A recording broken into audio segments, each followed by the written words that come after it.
Going to tighten this one.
Ladies and gentlemen, my dear colleagues, my dear friends, I am really delighted, and it's a great honor for me to host, to moderate, and to set the stage for this very special forum, which is a collaboration between two main and important actors in the field of dentistry.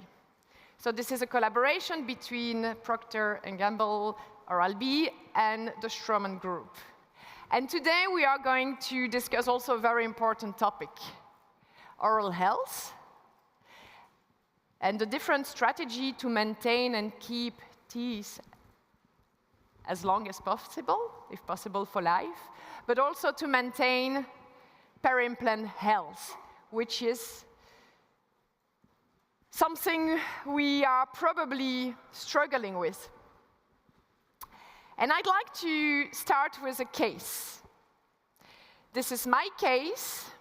This is, as you see, a patient I treated when I was a young periodontist.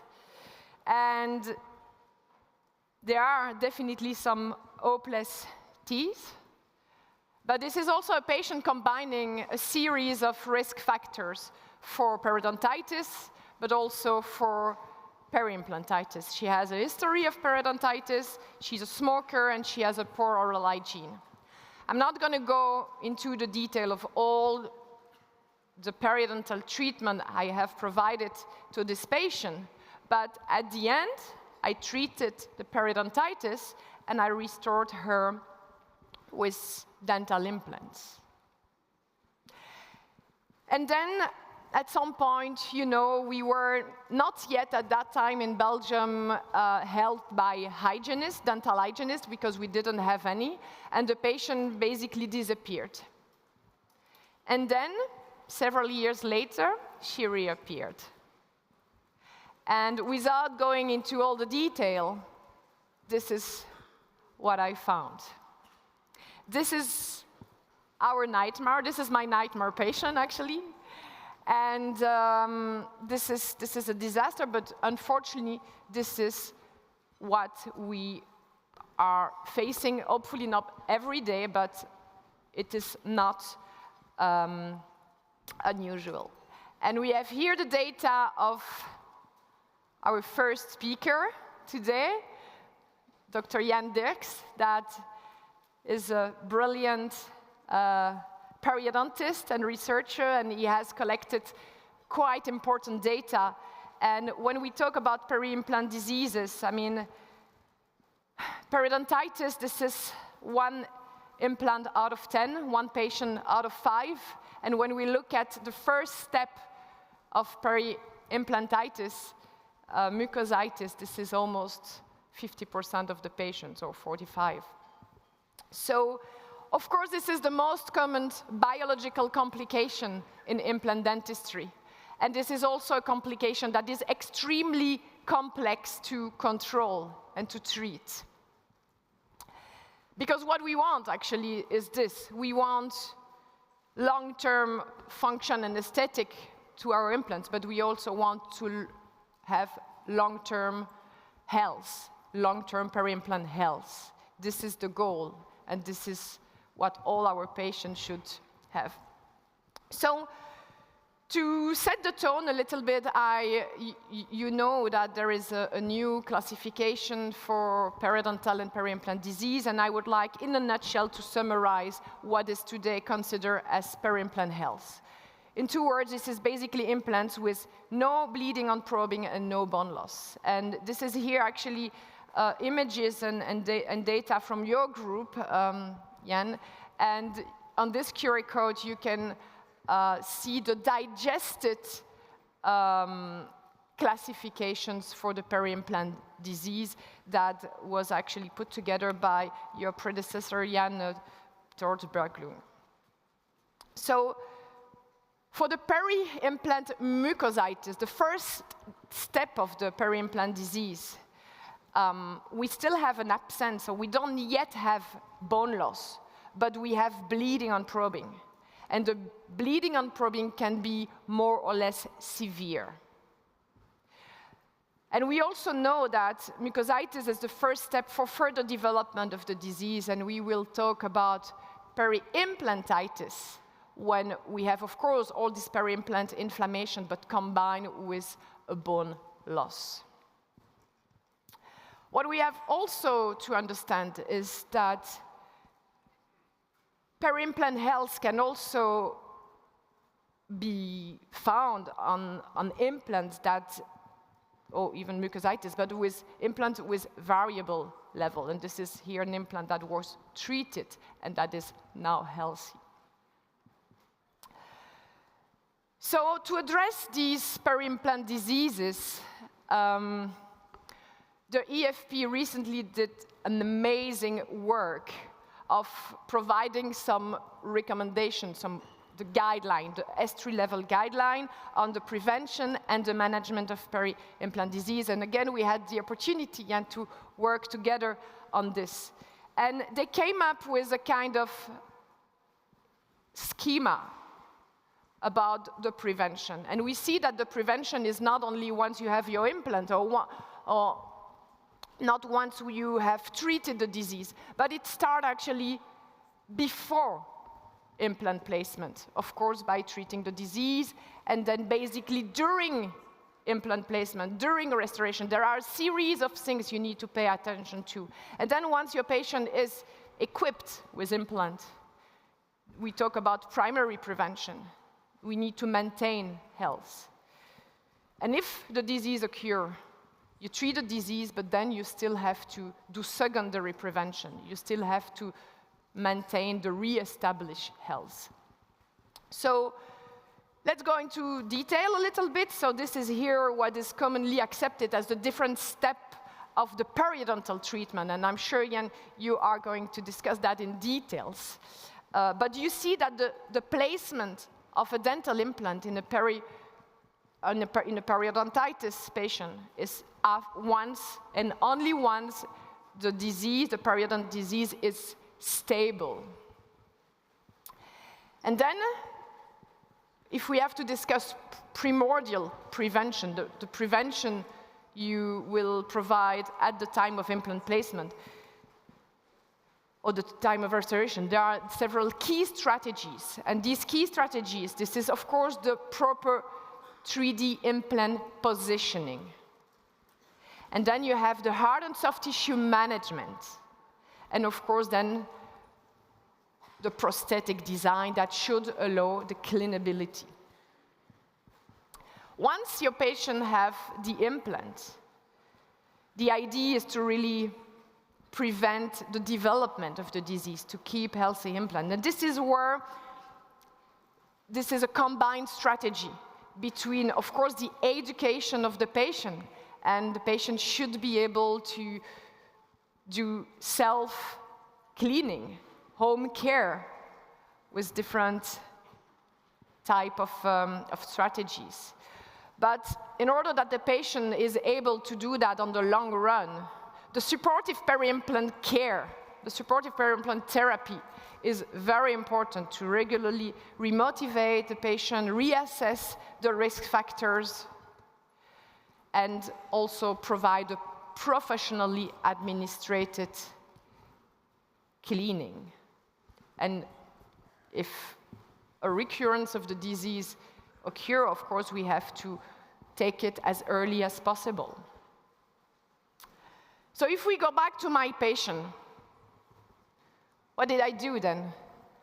I can tell you that I did a series of obviously surgical treatment, but in this patient, I actually did not remove all implants. I had to remove one, actually. But I went through a series of non-surgical and then surgical, and I had to ensure a proper decontamination of the implant I wanted to keep. And I used an electrolytic device. I also optimized the peri-implant soft tissues with free gingival graft. And, well, this is not a success, of course. But now, 15 years down the road, the patient still has her bridge, is still functional, and Now she is really inscribed into this tailor-made supportive peri-implant care program. We are seeing her now every 4 months, and we are so far maintaining peri-implant health. Here we're talking, of course, about secondary and tertiary prevention. So she has regular monitoring. So with this case and with this patient, that is my nightmare patient, but she's a very lovely lady and I'm always very happy to see her. I would like now to give the word and the stage first to Dr. Jan Dirks. He is the head of the periodontology department at the University of Gothenburg. And beyond being an excellent clinician, researcher, and also a very nice person, I have to say, Jan, yeah, I'm very much looking forward to give you the stage and to listen what you are going to share with us today, and you are going really to talk about the link between the perio and the implantology. I will. So stage is yours, Jan. Thank you, Frans. Thanks.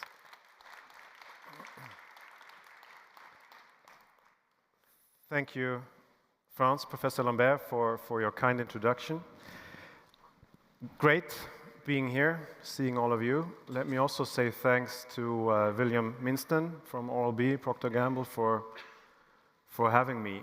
In this talk now, I am the first out of 2, and you asked me to cover the perio part, while Lucrecia will work a little bit more towards the implant, but also, as Frans said, the connection. I want to get one thing out of the way, and that is addressing potential conflicts of interest, what you should know about me and my position, that I am employed at the university and I don't receive salaries from the industry, but once in a while I get paid, for instance for today, that you should know. Otherwise our department receives funds, also those from the industry. The next 30 minutes or so, I would like to address a couple of very simple questions, which sound a little bit like preaching to the choir, because all of you are attending a conference on perio, right? So a question like this: why is periodontal treatment, achieving infection control, important? I mean, is more or less self-evident. But I would still like to develop my thinking or some thoughts from what is maybe the dental perspective, and then taking a step back and looking at it more holistic, which is the medical perspective. And then also, out of respect to the context here today, I would also like to look at how our partners in the industry could help, well, not us really, but our patients, right, in achieving this infection control. I'm going to show, I think, quite some interesting cases. It's going to be quite a clinical discussion. And I would like to start with a patient on one side of the spectrum. Of course, periodontitis, quite severe. This patient is a young individual. In a second, you will see a patient with similar defects, but on the other side of the age spectrum, towards the 70s. But let's start with this lady. And the question being, why is it important to achieve infection control? Which I could translate, why is it important to keep teeth? And I think Frans just showed one case, almost going into this direction, but look at her. Focus on the central incisor, where we tried everything that we had in our toolbox to do just that, manage the disease, achieve infection control. Why? Well, we managed, at least in the short term, and why is it so important to be able to keep a tooth, a central incisor in this patient? The reason is, and you'll see in the couple of next slides, there are at least 2 databases, and probably many, many more, one coming from Dr. Ricuzzo in Turin, a couple of them coming from us, showing you the following. This type of patient on this spectrum, 30 years of age, developing this kind of periodontal disease, is a very bad patient for implants, if I can put it bluntly. It's a risk patient for implant. Right? I could maybe go as far to say I would do everything to avoid putting the implant. Because the data, if I show you a first out of 2 data sets, if you map the risk for peri-implantitis down here, to the right is strong, is that history of periodontitis sticks out. And not just by a little, it's by far the strongest risk factor. And think now of the spectrum. This is not any perio patient, this is the worst type. You understand that she, by 30, is losing her teeth. There is basically no way that she will keep her implant over 50 years to come.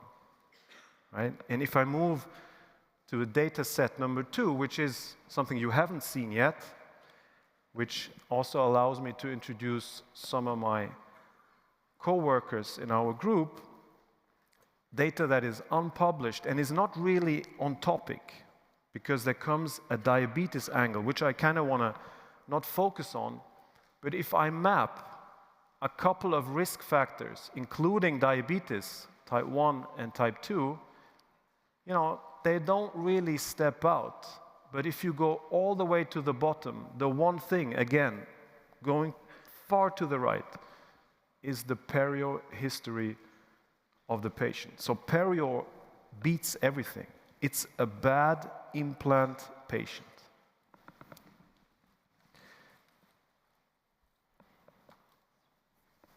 The guidelines that France has already referred to, they make an interpretation out of this. They give some suggestions. And no surprise, very much the highlight is that we should retain teeth, which, you know, again, is self-evident. But in this particular patient, this is written now for stage 4, it's worth to, so to say, highlight once more. So if it's possible, and this brings me now to my second patient on the other side of the spectrum, if extensive restoration is required, do it on teeth, if possible. The only exception is that if there is no way you can preserve the teeth. And you know, that limit has been shown to be quite far down the road. We can keep teeth to a large extent. Only if that is not possible should the implant restoration be considered. This is a guideline, okay? This is a general statement. Now let me illustrate this thought in a stage 4, a very clear stage 4 patient. Maybe not so dissimilar to what Franz showed. It's obvious that we're going to lose a number of teeth, right? There is a need for extensive restoration. You know, you could argue that this case is difficult, but actually it's also quite simple, because I see 2 paths. Either we edentulate the patient and we go for implants, or we manage, as indicated, are there strategically distributed teeth that we can keep and build something on those. And the tradition, the literature tells us that absolutely, if we achieve infection control, which we did, and I'll come back to that in a minute, we can very much use these teeth to achieve the goal, which is, of course, to restore the patient. If I quickly move to a third patient that I don't want to, you know, I don't want to go too deep into this, please do not get me wrong. It is not so that it is a contraindication to put an implant, but you understand the thinking, it is something that is the last option. In this particular stage 4 case, we needed to do some implants in a segment. And they work, also in the bad patient, if you let me put it like that. Right? They work long term, and I just illustrate this down here. Things change, as you can surely see, at the teeth, at the implants, they work. The pictures that you're seeing here, they are not the most important part of this case. The key picture, why this works, despite the risk being off the charts, she's a very bad patient. The key pictures are the next. 10 weeks into treatment, we were able to turn the patient. And that's not me, that is on the dental hygienist that I have the honor to work with. I mean, obviously there's instrumentation involved, there's treatment, but the key is that the patient is collaborating, cooperating, and performing home care. Right? And if this is achieved, we can keep teeth. If it's not possible, we can also then add implants, but not without this. Right? So that first question, why is it important? Because we can keep teeth, that's number one, but it would also allow us to take that next step, if necessary, being implant therapy. Allow me to, do the even more important approach.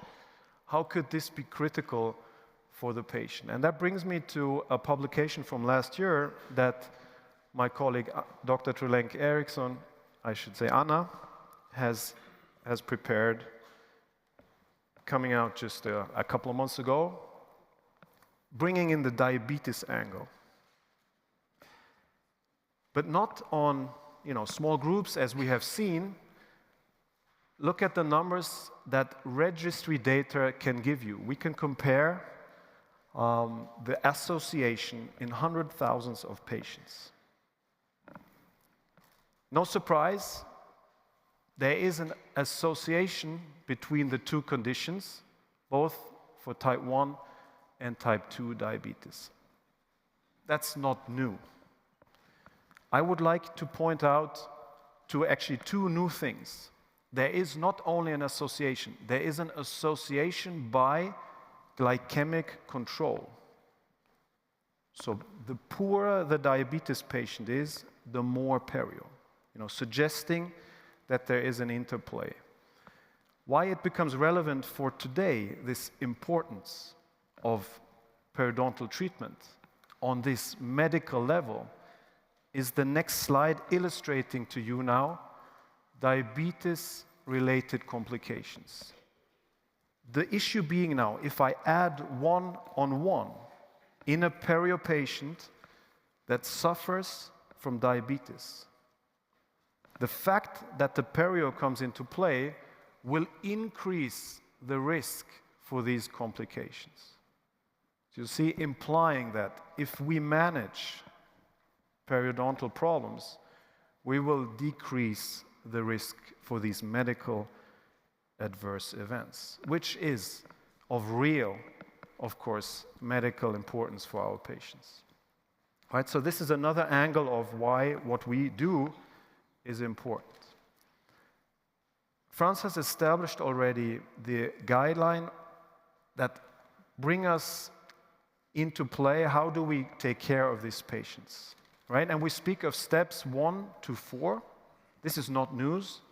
I think this is what we're all aware of. I would like to bring a little bit new data into this part. That is, if we call it the non-surgical treatment. And if we're honest, that's where we handle most of the problems.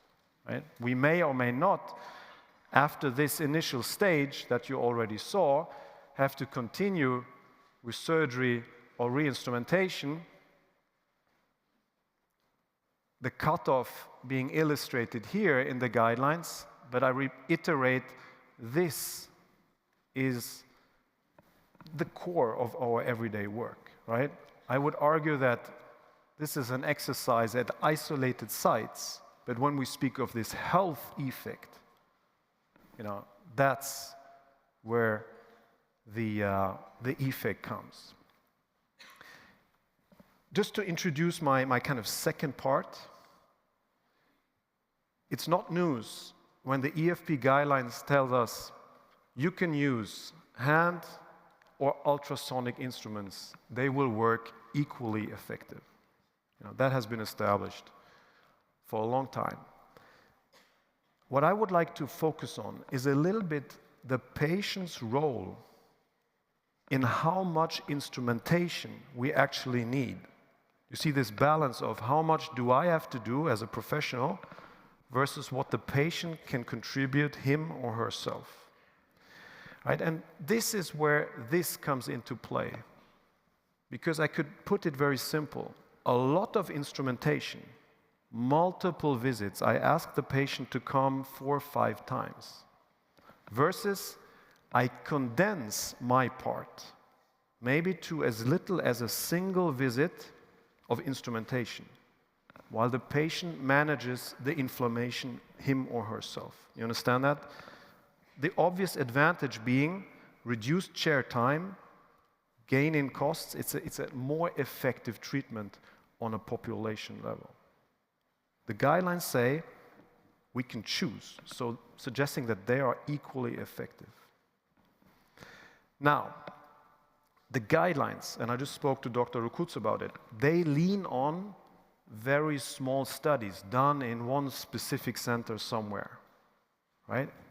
And that may very well be true for that specific center, but that may not be true for all of us sitting here, because we're dealing with what? Smoking patients, all kinds of obstacles. So bear with me now. If we apply this thinking, how much instrumentation do we really need?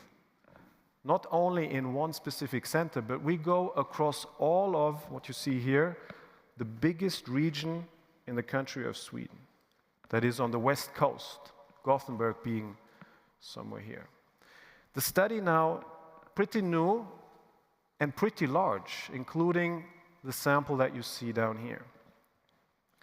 Including 100 clinicians, almost 100 clinicians, that were now randomized.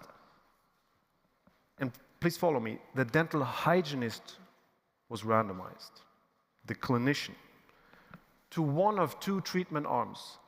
Treat your perio patient, one of the 700, in any way you see fit, the way you usually do. Right? And what do people usually do? Well, I can tell you in Sweden, it's a lot of hand instruments, it's a lot of ultrasonics, it's usually a combination of both. Okay, so they will do as probably all of us here would do, over a couple of visits. Here now, the protocol was a little different. I will not touch you. I will not go into any pocket before you brush properly. Okay, so I take out the supragingival plaque. I educate the patient, spend time on that. Once the patient is there, I hit you with a 1-session ultrasonic instrumentation, which by definition is 1 visit, which is max at 1 hour, right? So it is, you will see in a minute, slightly less than 40 minutes. You understand that the time I spend per pocket, per tooth of instrumenting is a lot less. It's a lot more time effective. And this now on an effectiveness level, these are 100 clinicians and multiple hundred of patients. As to the treatment I just told you, the time spent for instrumentation is cut in half, right? We are spending half the time in our patients' pockets. The patients are effective. If you look at the numbers, the marginal bleeding is going down massively. So that plaque index cut down to lower than 30% results in a very low level of marginal inflammation. The primary outcome, the target that also the EFP stipulates, is to close the pocket, to go down below a threshold in probing pocket depth. And the key now are the bars to the left. You see that the treatment in general is effective. And it's actually almost as effective as these specialist trials that we know of, we are reaching the same level, also in this more or less field study. The second information you can get is that there's no difference between groups. So basically, you don't need to instrument all that much. Do you understand? That's the message. It's not a matter of keeping scraping and removing all the dentin, the root cement. It's enough to establish plaque control, and then a limited instrumentation will give you the exact same number with the advantage of an overall reduced treatment time. So again, money comes into play, right, on a population level. This will be much more effective. The traditional parameters, they still matter, right? Plaque control has to be there, and we should not forget factors such as smoking that will have a negative impact on our outcome, right? Smoking cessation is something that should be very important and the focus in this part of the treatment, the non-surgical treatment. A couple more minutes, if you allow me. I just have to check my time. How could now the industry come in and help us? And I picked up 3 references, out of which 2 address observational research, and the third one is an interventional approach. They all address what the industry obviously can offer us, and that is instruments for home care. I will focus on powered toothbrushes, in particular of the oscillating kind. I will keep it very brief.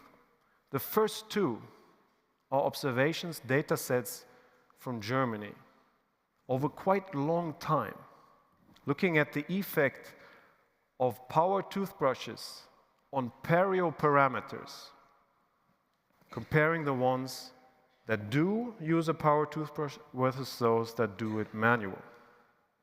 And you see that the perio parameters, the ones we typically go for, are in favor of those using the power toothbrush. If you split this by severity of disease, the differences will amplify, which is reasonable to expect. If we shift the focus a little bit more to the caries aspect, and I move to the second study, in the elderly, you will see that the number of intact surfaces of intact teeth in this comparison tends to favor power toothbrushes. Now again, observational research with all its strengths and weaknesses.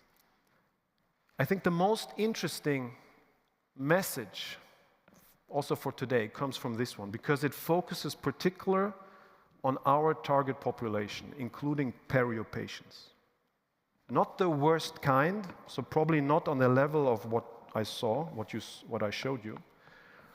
Stage 2 and 3 patients are now randomized to a treatment that we, consider standard. You get your instructions, you get some regular brushes. What we would do. This is now the novelty here.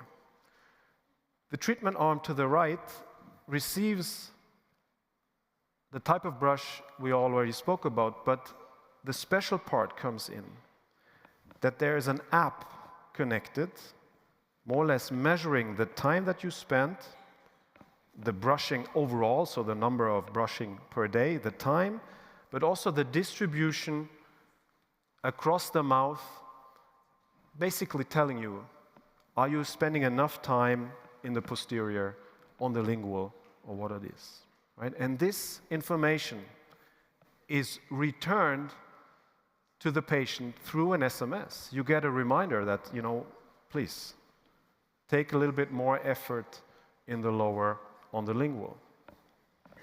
In an RCT design, the results are clear. Plaque scores in this AI-supported eyebrush test group are lower by 12% after a couple of months, resulting in a clinical effect that is relevant in this primary outcome, that is pocket closure. And that's the conclusion by this study from the group of Professor Tonetti from Shanghai. So I hope I have established that maintaining teeth, important by itself, is particularly important to delay or prevent implant therapy because the risk is high. The type of treatment, the traditional way, we could move away and be a little bit more time effective. And the industry, potentially the oscillating toothbrush, could help us with the term AI coming in and the apps that the industry provides us. Thank you for your attention. Thank you very much. Thank you very much, Dr. Dirks, Jan, for this outstanding presentation and for sharing the latest innovations in periodontology. Now to complete the duo aspect of this session, I'd like to welcome on stage Dr. Lucrecia Paterno-Holzmann. Very good. Thank you. So she is another periodontist here, mainly private practice based, but not only. You also have an academic role. You're doing a PhD at the University of Rome. And the topic of your PhD relates to electrolytic decontamination of implant, which seems to be like a new device and a new system in order to deal with these type of complications we can have with dental implants. So basically here we're going to have more like the implant insight, and I'm very much looking forward to what you are going to tell us. Thank you very much. Thank you. So, first of all, I would really like to thank Professor Franz for her very kind introduction, but also let me extend a word of thanks to both P&G Oral-B and, of course, Straumann Regenerative Solutions to having invited me to this presentation today. It's a great honor, first of all, to share some of these cases.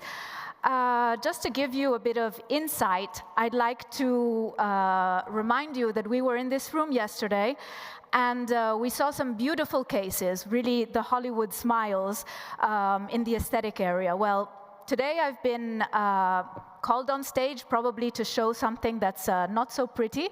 Probably the ugly truth is going to be more present in my cases rather than the beautiful anterior zone smiles. But unfortunately, these are also real-life cases, and they are cases that we deal with on a regular basis, both in private practice and in the hospital.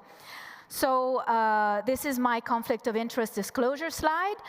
And since we start with something that's going to be ugly, I would like to bring you to a beautiful place. This is my home city of Rome. And it's, of course, not to put it in competition with Vienna, our marvelous venue. But I'm happy to receive your visits. If you happen to pass by, we can get a plate of carbonara together. And before we start seeing these ugly cases, at least we can remember there's beautiful things as well. So, all jokes aside now, this is my timeline, the outline of my presentation today, and I'm going to kind of walk you through a little bit, not focusing so much on the diagnostics of peri-implantitis, but we are going to go through more treatment options.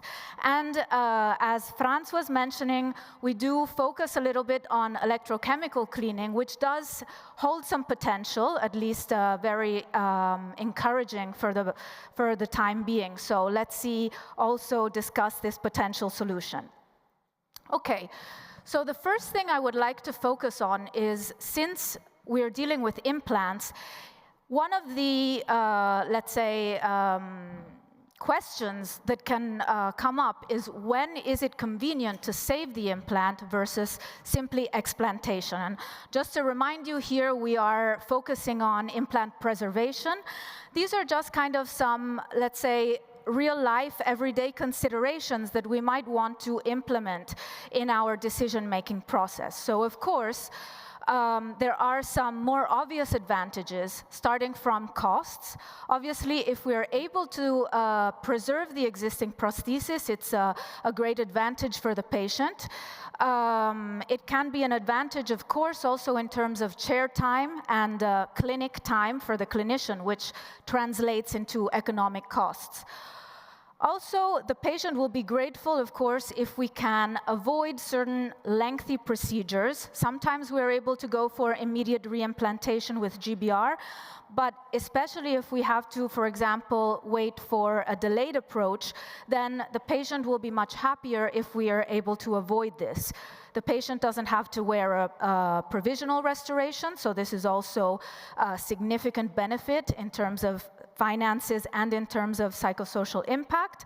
And of course, the patient is, at the end of the day, more encouraged if they don't have to go through a redo procedure. And psychologically, this has an impact because it translates into less stress for the patient, and a less stressed patient is also a less stressed clinician.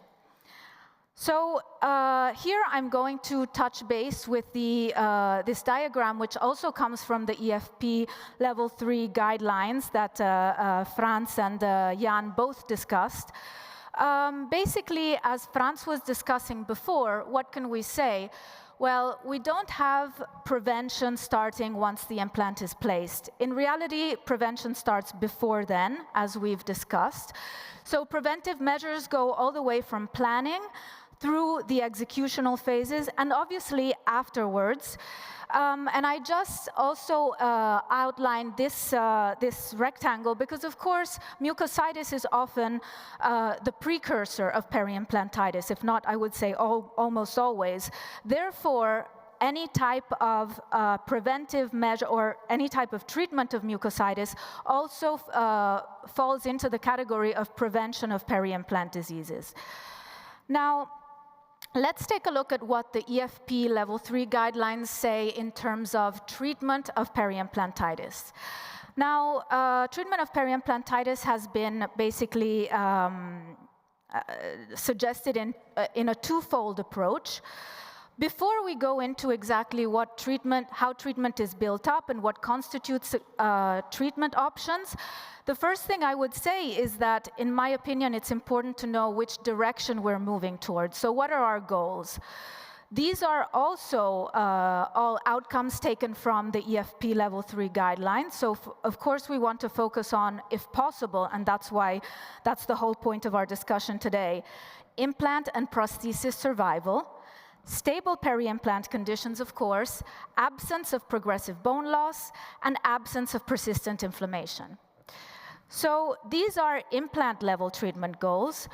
Ideally, just like Jan was discussing in the periodontal case, we also have some outcomes in this case, which are basically derived from the same clinical variables that we apply to the case of natural teeth. So basically, we have residual probing depth within 5 millimeters. Bleeding on probing should be limited to a single spot. As we discussed before, we should not have profuse bleeding, and absence of suppuration on probing. And as Professor Derks also mentioned in this excerpt from his publication, monitoring should be frequent due to the accelerating and nonlinear pattern of disease progression. So also, other things we should consider, of course, we want to have a satisfied patient. That's really our final goal, I would say. We need to ensure that our patients have good oral hygiene, and we really need to check the prosthesis, especially when it's not delivered by us, to ensure that it's cleansable and that the patient is able to perform good oral hygiene at home. Now, this is basically a flow chart, let's say, taken from, once again, the recommendations of the guidelines. And after the diagnostic phase, the guidelines do suggest that we first approach a case with a non-surgical treatment approach. Basically, the rationale behind this is twofold. First of all, as was mentioned by Franz and Jan, very often we have periodontally involved patients. So very often it's a common finding that we have patients who also need to receive non-surgical instrumentation, or let's say step 1 and step 2 treatment for periodontal issues as well as for peri-implantitis. So the two conditions are often found together. Therefore, this gives us a chance to treat the patient non-surgically first, and of course with a less invasive approach we can start the treatment of our patient. We'll reevaluate the case, and then if necessary, if we haven't achieved our goals, then we can place the patient into, well, we can propose to the patient a further surgical approach. If not, the patient will fall into the supportive peri-implant care program, which is, of course, customized and highly tailored. Now, going briefly to non-surgical treatment, the cornerstone of non-surgical treatment of peri-implantitis is usually mechanical.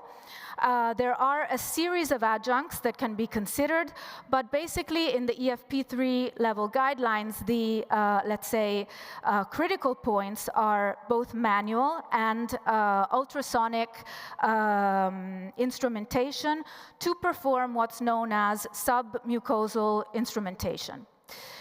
And of course, another thing that I found very interesting in the SP3 guidelines is that when possible, they recommend to remove the supraconstruction, the prosthetic reconstruction, because of course it gives us a better access to the implant surface. Once we redeliver the prosthesis, as I was saying before, we need to instruct our patient with tailored oral hygiene and make sure that the patient is able to access underneath the prosthesis. For example, in a case like this with a flange, it's not always easy. And now, because we're transitioning towards surgical approaches, what I'd like to discuss with you is the potential shortcomings of non-surgical treatment of peri-implantitis. So previous publications have suggested that non-surgical approaches may in effect not be sufficient to achieve disease resolution. So we can consider surgical options when we need to really achieve access to the implant surface.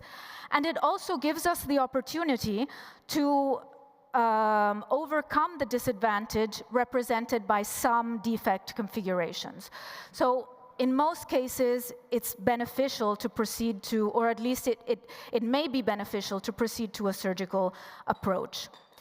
Now, here I'm going to start discussing a bit decontamination with you. And as you can see, everything looks very nice. This is an in vitro study when you look at the overside of the threads.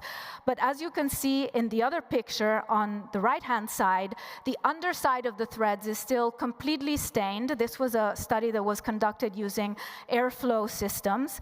And the reverse part of the thread is still highly contaminated. So you can imagine in a clinical situation, since this study is in vitro, how challenging it may be to completely achieve access to these areas. So, as I said before, it's possible to consider surgical therapy in certain situations. We have mainly three macro categories, I would say.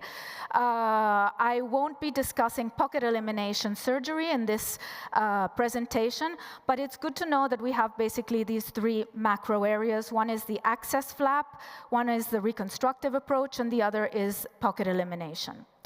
So the access flap is, let's say, one of the most basic surgical approaches. Of course, it guarantees good access to the implant surface. It may lead to recession because the tissues are repositioned in the same initial, the flap is repositioned in the same initial position. This is a clinical case that I was facing fairly recently in private practice. Basically, the patient was restored with these two splinted crowns in the mandibular area, and you can see how the tissues are quite inflamed, especially in the embrasure interproximal area. And this is the radiographic image, where we can also notice some calculus on the underside of the prosthesis.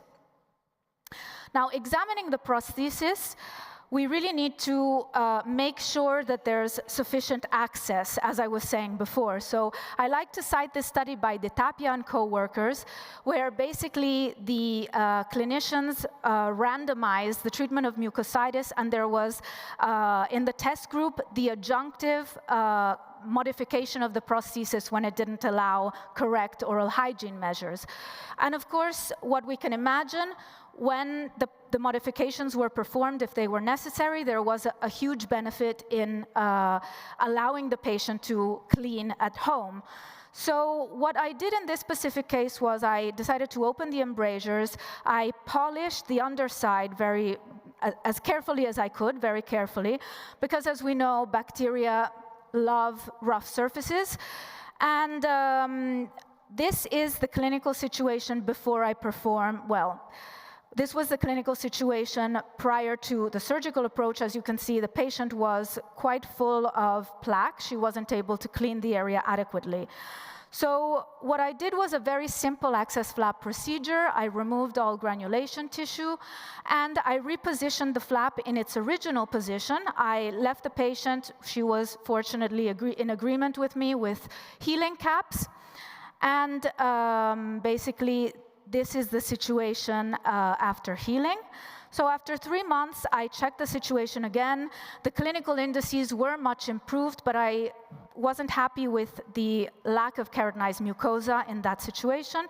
So I proposed to the patient to improve, creating a band of keratinized mucosa with an autologous free gingival graft. Now, this area can be a little bit challenging because of the presence of the external oblique ridge to fully apically position the flap. But this was my treatment here, and I like to cite this study very often because it's good to remember that when we are performing an autologous graft, especially around implants, we tend to have a significant shrinkage. So we need to keep this in mind when we're planning the harvesting and the size of the graft. And this is basically the radiographic image after 6 months. Unfortunately, I don't have a good clinical image, but the patient was very happy with treatment, and I'm running after her to get a follow-up of a clinical image. This is another case of an access flap. However, in this case, we chose a different decontamination approach. So in the previous case, I decided to only decontaminate with sterile saline. In this situation, on the other hand, we applied an electrolytic cleaning device. And as you can see, once again, we have a significant amount of inflammation. We have deep pockets, and here you can see the radiographic aspect. In fact, the defect was very narrow and not particularly deep. So in this situation, we fully debrided, removing the granulation tissue. We removed the hard deposits on the implant surface, and we applied the electrochemical decontamination. As you can see here, these are some bubbles that are typical of the use of the electrochemical cleaning method. So this is the suture. As I said before, the flap was basically repositioned where it was. And now that's another potential solution for decontamination. We can basically choose a different approach depending on what we're comfortable with and what is available to us. Reconstructive treatment. So reconstructive treatment, here we have Dr. Rocuzzo in the room, who's one of the together with Jan, who are two of the probably most active researchers in this field. And a lot of the evidence that we have and that we can discuss is actually thanks to their efforts. So reconstructive treatment is really a very wide, I would say, blanket term, because there are so many different protocols and so many different materials that can be used that it's really not easy to compare at times when we have studies, when we're trying to conduct a systematic review, because many different groups use many different materials and different approaches. Of course, there's a range in success criteria, as you can imagine, because there's such a wide variety of materials used. There is a certain degree of retreatments that have been reported. And also, interestingly, the use of a barrier membrane has recently been considered not necessary to achieve a good result. So it's also a topic of, let's say, debate, according to some recent evidence. Of course, the indication is for more contained defects. And the goals, well, I would say the goals are mostly clinical, because we can't really, or let's say it's incorrect really to refer to the process as regenerative or a regeneration, because of course we don't have histological evidence of this, also and mainly due to ethical reasons. So many times what we aim to achieve is healthy peri-implant soft tissues. Many of the times we'll have some bone fill, but I would say radiographic parameters are less important compared to what we can see in the clinic. And this is a case where, again, we have a reconstructive approach. You can see how the distal-most implant is inflamed and has deep peri-implant pockets. In this specific case, we decided to apply an electrochemical cleaning method or an electrochemical decontamination. This is what you'll see clinically once the device is applied. So there's some bubbling. This is the formation of hydrogen peroxide. And here you see how we proceeded to reconstruction of the defect. This was a collagenated graft, and we, in this case, selected not to use a membrane. We sutured, and here we have a 6-month follow-up with healthy peri-implant tissues waiting for longer follow-ups. Now, reconstructive therapy, as I was saying before, is a very wide array, includes a very wide array of treatments.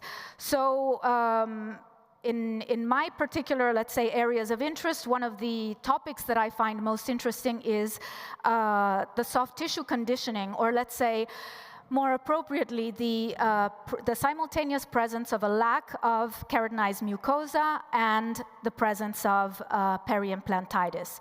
And actually, Dr. Rocuzzo has also lectured extensively on this and has indicated how soft tissue conditioning may be an asset to reconstructive therapy. So this is a randomized clinical trial that we are finalizing in our department, where basically we had the adjunct to reconstructive therapy of a soft tissue graft, which was, as you can see here, sutured basically on the underside of the buccal flap. So this is a posterior case. The decontamination in this case was performed with titanium brushes and air powder systems. And this is basically a 12-month follow-up where what you can see is, aside from the bone fill and the improvement in clinical parameters, there's also a gain in keratinized mucosa, although we don't perform a free gingival graft, but a simultaneous autologous connective tissue graft. And this is basically the same treatment group, but an anterior case. So once again, you can see the connective tissue graft. Now, it's a pleasure here to be able to cite this study where we have basically the reported prevalence, or let's say the reported numbers of disease recurrence over a 5-year period. So basically, this study is by Carquac as a first author, conducted in Göteborg. And here, basically, disease recurrence was defined as having bone loss above 1 millimeter or the need for surgical retreatment or implant removal or implant loss. What were basically the risk factors? Well, having a deeper or equal to 6 millimeter probing depth at 1 year, having basically a loss of bone over the first year after surgery, and of course, as we know by multiple studies in the literature, the implant surface plays a very significant role. So the authors make basically some hypotheses for why disease recurrence occurred. potentially because of incomplete decontamination during the surgical procedure or due to bacterial recolonization. What this leads to in my presentation is the decontamination of the implant surface is, of course, key. And it becomes more so important when we have challenging surfaces. So, for example, this just goes to show, this slide is here just to show that we have a link, once again, between periodontal treatment and peri-implant treatment, because many of the means of decontamination that we use today applied to the implant surface are actually derived from periodontology. And when looking at periodontology, we have a series of aims. We want to achieve, of course, a smooth surface, but it's so much easier on a tooth. When we have a textured implant surface, things really get ugly, and I would say very difficult. So these in red are basically the materials or the treatment solutions that are common to both perio and peri-implantitis, and you can see that we have many of them. But as I said before, in the case of implants, things are harder, I would say. So where mechanical treatment of the implant surface is advantageous, and it's really the cornerstone, it also really depends on access. So in certain areas or in certain parts of the defect, it can be very difficult to achieve good access. On the other hand, chemical means are suggested when we don't have good access. So here we have a series of systematic reviews. This one was actually part of the basis, the scientific basis for the guidelines. And the authors really weren't able to derive a means of decontamination that was clearly superior to the others. This is because, as we said before, there are so many different treatment options, so many different approaches, and so many potential treatment groups that it becomes very difficult to compare apples to apples and oranges to oranges. And this is, once again, the same conclusion which another study came to, another group of authors came to. It's not possible to conclude clinically the superiority of one method of decontamination over others. So I said, okay, let's then consider maybe in vitro approaches. Mechanically, in vitro, mechanical decontamination solutions in vitro have been tested, for example, in this study by Sanz-Martin and co-workers. And basically, the comparison was between a titanium brush, glycine powder, and an ultrasonic tip. What they found was that none of these means were able to completely decontaminate the implant. And also, there was a strong impact of the macrogeometry. So, of course, where is it that we don't clean so well? In the valleys between successive threads. So between one thread and the other, in the depth, and of course on the underside of the threads. And if we take into consideration chemical solutions, well, once again, we have a comparison between sodium chloride, sterile saline basically, chlorhexidine, phosphoric acid, or tetracycline paste.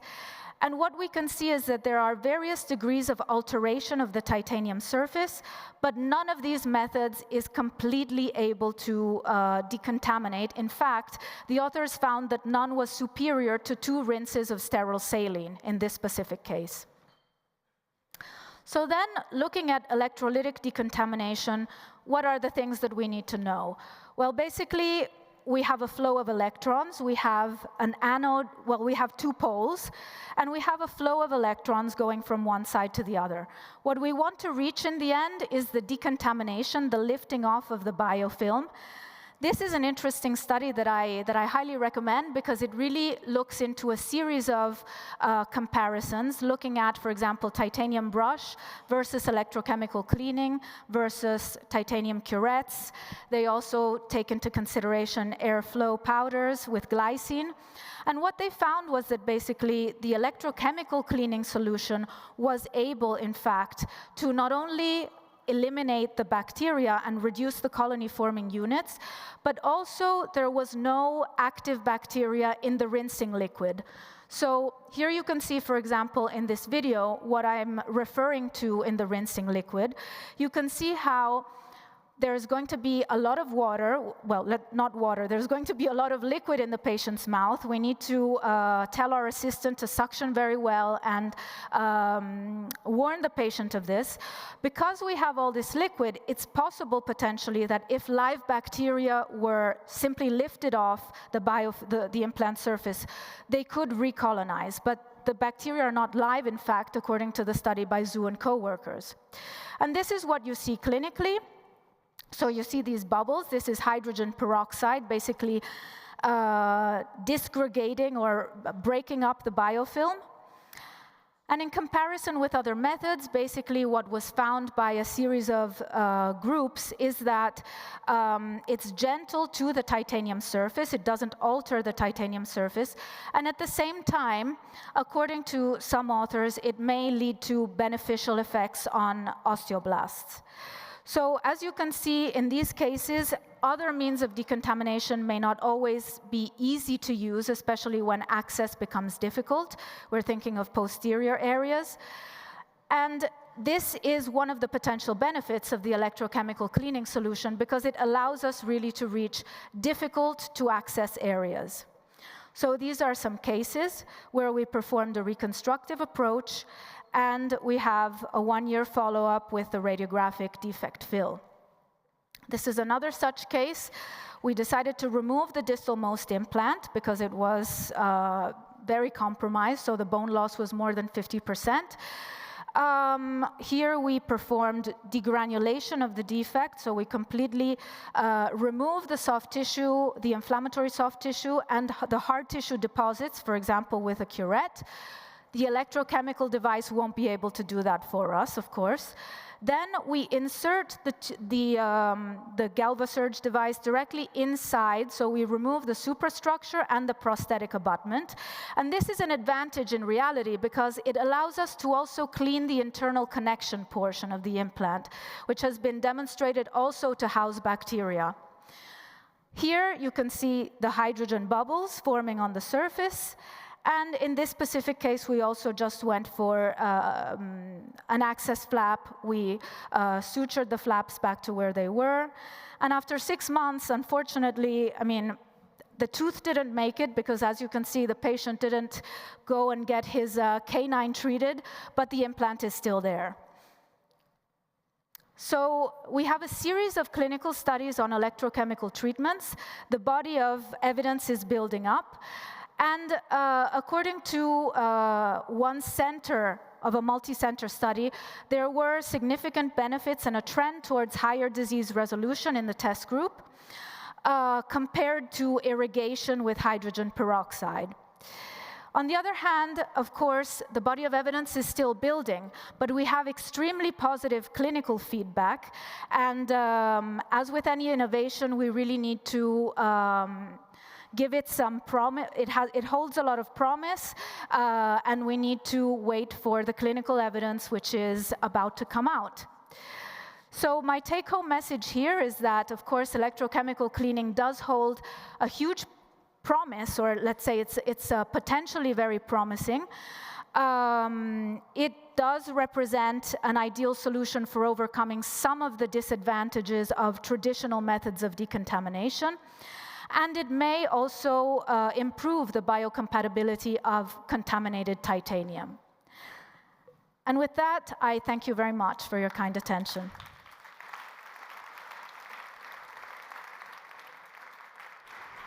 Thank you very much, Lucrecia, for this wonderful insight. Thank you. I would maybe now ask our two speakers to sit. Maybe you can take your seat a bit more front. And you can stay, and we will now have a bit of time, about 10 minutes, to discuss a little bit further and go a bit deeper into the topic. So I would like to start with something actually I don't think any one of you address, and which is always a very controversial topic, and that could eventually be applied in both of your treatments, so treatment of periodontitis or treatment of peri-implantitis. What is the place of antibiotics in there? So maybe we start with periodontitis, I would say. Yeah, I think, I mean, obviously it's a hot topic, much research, decades. And today we have kind of taken a circle because the answer is very simple. It's a no, and it's a pretty strong no from in the guideline, much quoted. And also in our area, in our group, it's basically never on the table. The only opening that is there, also, you know, textualized, is the lady that I showed towards the spectrum would be the young, severely compromised, rapid, so to say, the C grade, we could consider. But I think it is almost an overall, and in my mind it goes for the peri-implantitis treatment as well. You know, it's not a matter of the benefit, yes or no. I think it is a governance issue. We can't use systemic antibiotics in our field. It's going to be a no. If we say it ourselves, or if somebody else will tell us down the road, you know, like it's going to be a policy healthcare issue, we can't use it, not on any broad spectrum. So I think we're going to have to find ways to deal with it without. You presented one strategy, so for us it's off the table. Almost never, I should say. Mm-hmm. We're talking here about the non-surgical. What about the surgical aspect? I would include from my side the surgical as well, right? Fully realizing that the studies that have been performed from your talk, more or less all of them included an antibiotic protocol, but I think the time has passed. So I think what we are doing today, the protocols, in our school, there is basically no antibiotic. So do you think that the clinical research in the field of perio and also for type of clinical trials with surgical aspect of peri-implantitis should be done actually without antibiotic treatment? I realize this is quite a personal opinion, maybe, if I kind of, you know, phrase it correctly. But just to reiterate the point, yeah, I mean, to answer your question, yes, I think we should form our studies without antibiotics, to put it very simple, because again, down the road, we're not going to be allowed, we're not going to be able to use them, right? So we have to develop methods that do not rely on this particular adjunct. And you know, for perio, we know it's possible without. We have known that for a long time. I think the question that remains to be answered is your field, because the bulk of the literature, unfortunately, does include antibiotics today, right? But I think we simply have to face it. We have to move on without. So the cleaning protocols have to be effective. So what is your opinion, Lucrecia? Because we also know that there is a high impact of the different regions of Europe on how we deal with this. Exactly. So I have to be honest. I mean, I would say that in Southern Europe, probably, the access to antibiotics, as far as I know as a clinician, is much less controlled, probably much easier, and the recourse to antibiotics, to systemic antibiotics in dentistry as well, is probably much higher than I can imagine in Scandinavia, for instance. So what I would say is that in terms of, for example, the protocols that we implement in our clinical studies and in our department, we do make use of systemic antibiotics according to the Carquac study, the evidence from the Carquac study. But I have to also, let's say, make a disclaimer. So the evidence from that study states clearly that the systemic antibiotics are beneficial for certain textured surfaces versus in the machine surfaces they play less of a role. Actually, they don't have an impact. Unfortunately, probably because of bad luck or abuse of textured surfaces, I don't know, but we have very rarely encountered polished surfaces in our peri-implantitis treatments. And I have to say that probably going forward, my expectation would be that these machined implants, at least in Italy, of course, I can't speak for other countries, are not so easy to come across. In the majority of the peri-implantitis cases are rough or micro-roughened surfaces. So I would say that according to that evidence, it may be beneficial. Yeah, we see that we don't get to a conclusion yet, but I think we can agree, and this is clearly stated in the guideline, that for the treatment of periodontitis, no antibiotic therapy anymore, unless we are on a young patient with rapidly progressive periodontitis. Yes, and what I would like to add is that, I mean, despite the fact that in Italy it's very easy to encounter patients who even just out of their own initiative take antibiotics, I think it's, of course, something that we need to, as healthcare professionals, also educate the population and our patients as well, that they need to take antibiotics only, of course, if they are so prescribed and in very specific situations. So, of course, I'm not advocating the indiscriminate use of antibiotics for any type of problem. Yeah, you're talking here about automedication. Yes, I'm talking about patients who have a toothache and randomly decide to take antibiotics because it happens, unfortunately. Yeah, we definitely see that it's very different behaviors in North or South Europe. So, Lucrecia, still for you, my curiosity, you showed like, you know, some data about this electrolytic device to decontaminate the implant. I'd like to know, what is the effect actually on the surrounding tissues? Yes, so that's a very good question because the study that I cited by Zhu and co-workers, this is basically an in vitro study. It was performed on titanium discs.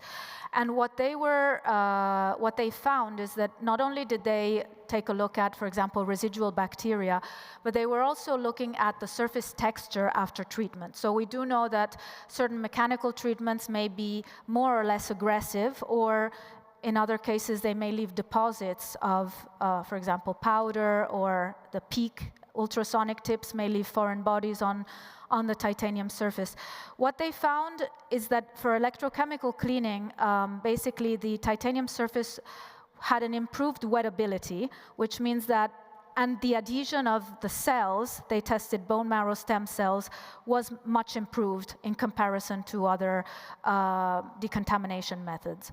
So the promise appears to be for a very biocompatible decontamination device, which actually lends itself to clot stabilization and adhesion of the blood clot to the titanium surface. This would be the premise, what it appears to be. So do I understand correctly that beyond being a system or device to decontaminate the implant surface, you also make the surface bioactive?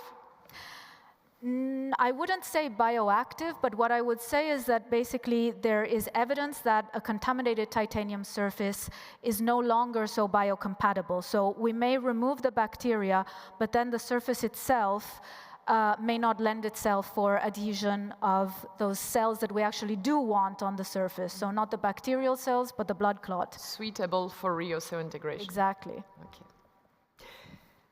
Jan, we have some participants in the audience.